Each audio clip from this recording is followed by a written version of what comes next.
Hey guys, welcome back to our channel. आज हम बात करेंगे ऐसे प्लैनेट के बारे में जो पहले नाइन्थ प्लैनेट कहलाता था, लेकिन फिर उसे डाउनग्रेड करके ड्वार्फ प्लैनेट बना दिया गया। हाँ, हम बात कर रहे हैं प्लूटो की। सो प्लूटो अब कहाँ है और क्यों इसको प्लैनेट स्टेटस से हटा दिया? Let's find out. What is Pluto? Pluto was discovered in 1930 by Clyde Tombaugh और तब से लेकर 2006 तक इसे हमारा सोलर सिस्टम का नाइन्थ प्लैनेट माना जाता है, जहाँ सरफेस टेम्परेचर -230 डिग्री सेल्सियस तक जा सकती है। ड्वार्फ प्लैनेट स्टेटस 2006 में इंटरनेशनल एस्ट्रोनॉमिकल यूनियन IAU ने प्लूटो का स्टेटस चेंज कर दिया। It was demoted from being a planet to a dwarf planet. लेकिन ऐसा हुआ क्यों? बेसिकली एस्ट्रोनॉमर्स ने 3 क्राइटेरिया सेट किया था for being a planet. Number 1, it must orbit the sun. Number 2, it should be round in shape. And number 3, it must have cleared its neighborhood around the orbit.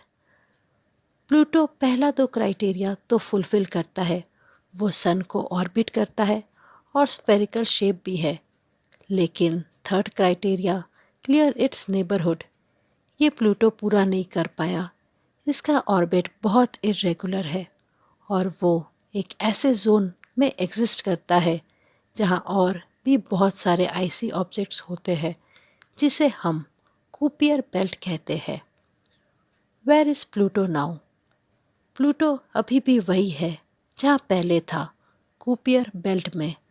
कूपियर belt एक ring of icy objects है जो Neptune के orbit के बाद start होती है।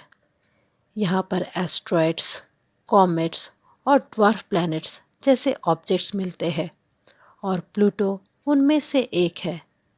अगर आप सोच रहे हैं कि प्लूटो किस पोजीशन में है, तो लेट मी टेल यू, ये सन से लगभग 4.6 बिलियन माइल्स दूर है, जो 5.9 बिलियन किलोमीटर के बराबर है। प्लूटो का ऑर्बिट एलिप्स शेप का है, जो थोड़ा टिल्टेड है।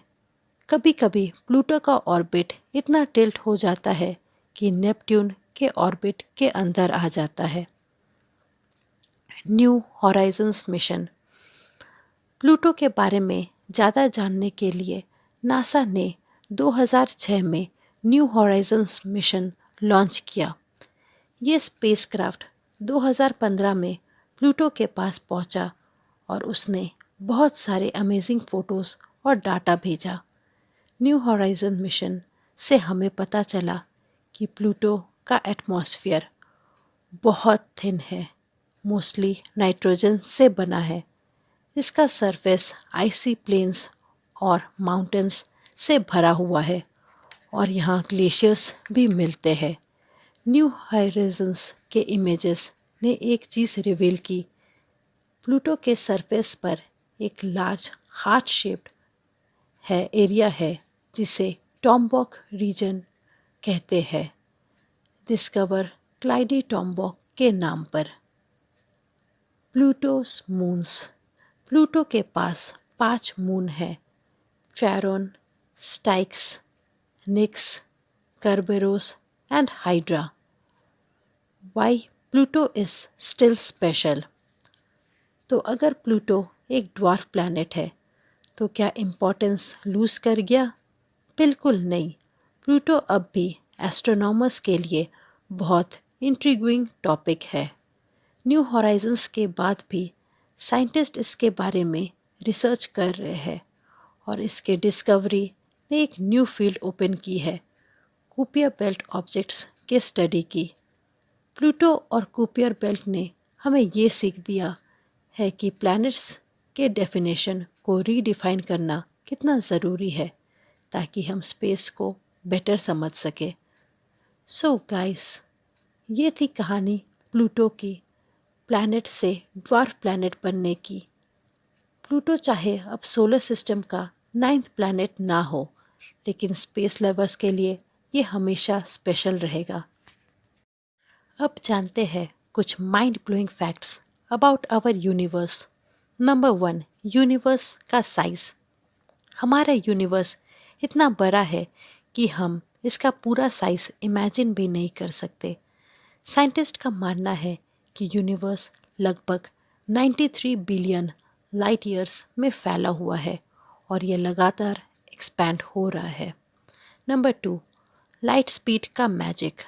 लाइट की स्पीड 3 लाख किलोमीटर प्रति सेकंड होती है, फिर भी सबसे नज़दीकी गैलेक्सी एंड्रोमीडा तक लाइट को पहुंचने में 2.5 मिलियन ईयर्स लग जाती है।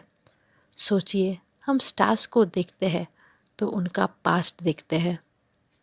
नंबर 3, ब्लैक होल्स की पावर। ब्लैक होल्स इतने पावरफुल होते हैं कि उनकी ग्रेविटी लाइट तक को खींच लेती है। इसके अंदर कोई भी चीज़ एंटर करती है तो बाहर निकलना इम्पॉसिबल है। इसे इवेंट हॉराइजन कहते हैं। नंबर 4, डार्क मैटर और डार्क एनर्जी। यूनिवर्स का लगभग 85% हिस्सा डार्क मैटर और डार्क एनर्जी से बना है।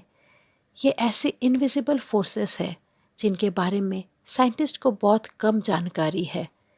ये हमें दिखाई नहीं देती, लेकिन यूनिवर्स को बैलेंस में रखती है। नंबर 5, स्टार्स का डेथ और सुपरनोवा। जब कोई मैसिव स्टार मरता है तो ये बहुत बड़ा एक्सप्लोजन करता है जिसे सुपरनोवा कहते हैं। ये एक्सप्लोजन इतनी एनर्जी रिलीज़ करती है जितनी हमारे सन से पूरे लाइफ में नहीं निकलती है। नंबर 6, यूनिवर्स का सबसे ठंड और गर्म हिस्से। यूनिवर्स का सबसे ठंडा हिस्सा बूमरैंग नेबुला है, जहाँ टेम्परेचर -272 डिग्री सेल्सियस तक गिर जाता है। वही सबसे गर्म जगह क्वासार जैसी जगह होती है, जहाँ temperature trillions of degree Celsius तक पहुँच जाता है।